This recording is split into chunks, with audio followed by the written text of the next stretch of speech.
Hey, Bill, thank you so much for coming. A really enlightening talk, and thank you for all your work. My name's Abby Martin. I'm the host of the Empire Files and a journalist.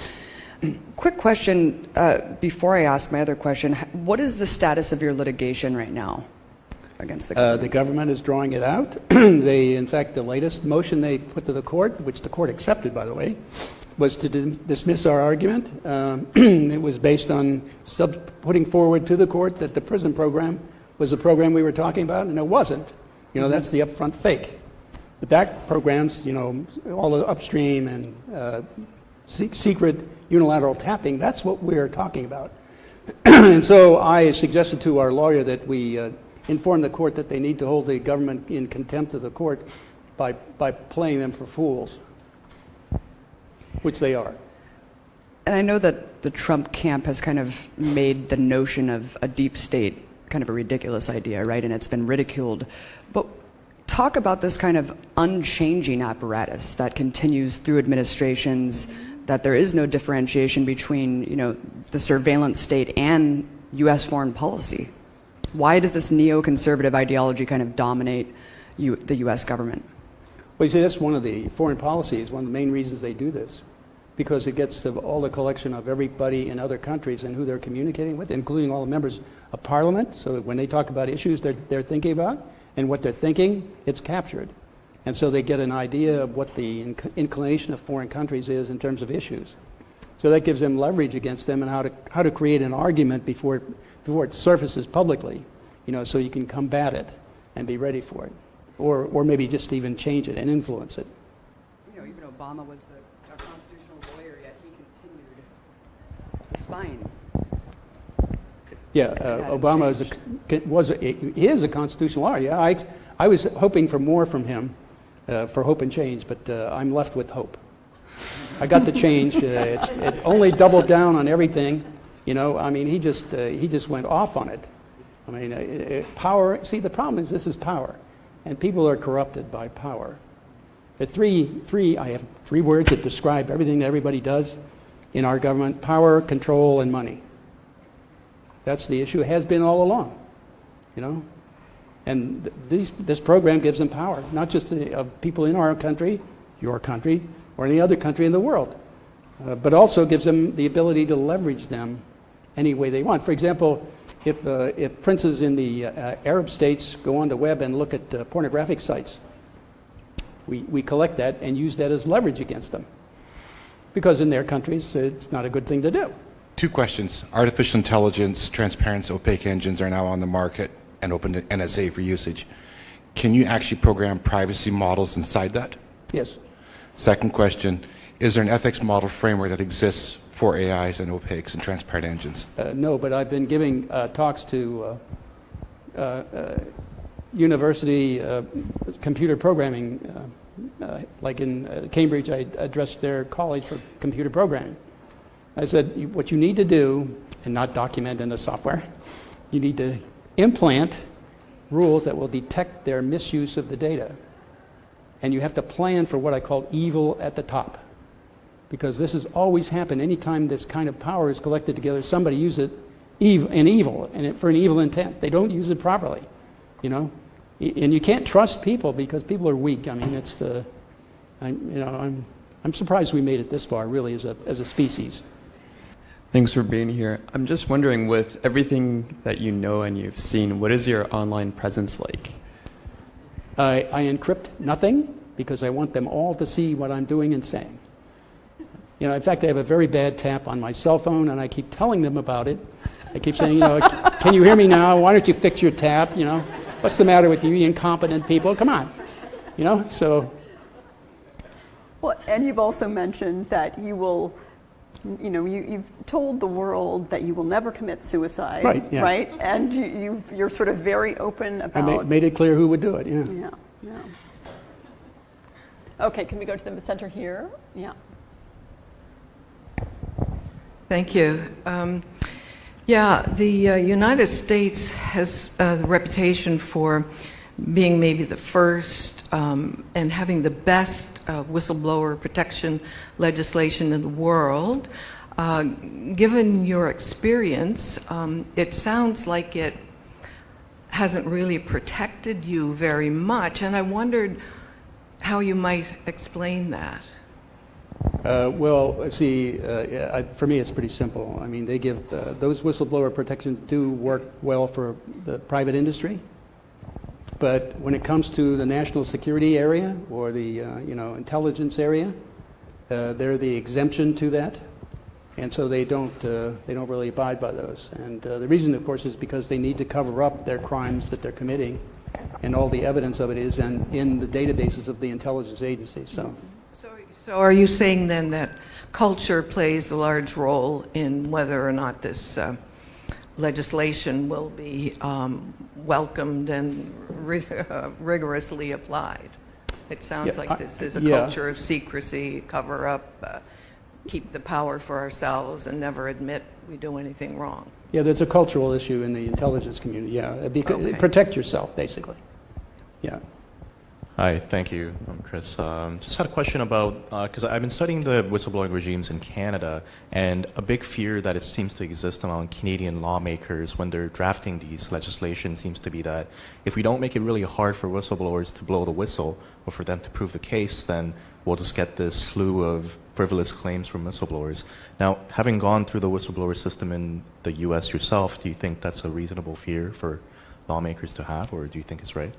It may depend on the area the whistleblower is blowing the whistle in, but in the U.S., it's up until recently it's getting better, especially with as we talked about, the private industry. But with intelligence, it's really still pretty bad. And yeah, that's a legitimate fear. I mean, you can't allow them to set the rules in private or in secret. Those rules have to be open and debated and agreed to by different areas in your government, and the public needs to know what those rules are. If they disagree, then they would say so. But that's the thing. That's the fear. They don't want this knowledge out there, and they don't want that kind of thing known by the public, who could basically have a revolt against them. Hi there, Bill. My name is Jan, and I heard you mention values and laws many times in your speech, and I think that's wonderful that we're getting a lesson on values and laws from somebody who's so technically adept.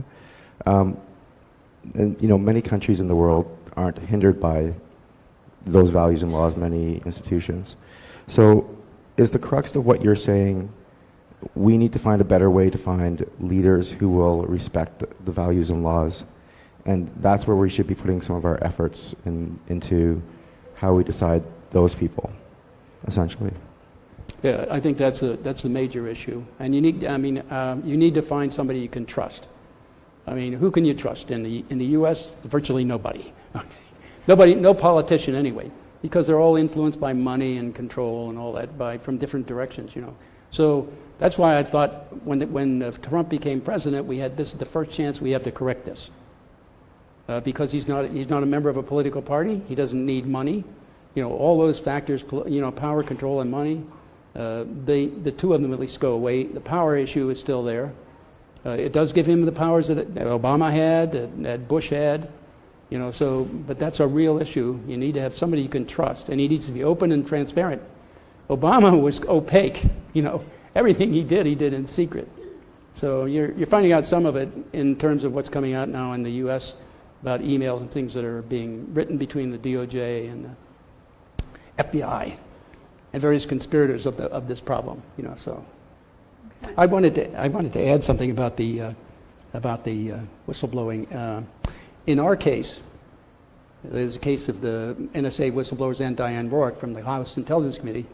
They threatened to indict us for 35 years under the Intelligence Act of 1917. Sorry, and they started producing an affidavit, and they told our lawyers they were going to indict us. So they didn't know I was assembling all this evidence of malicious prosecution on the part of the Department of Justice of the United States. So I had all this evidence that could prove in court that they were maliciously attempting to prosecute us.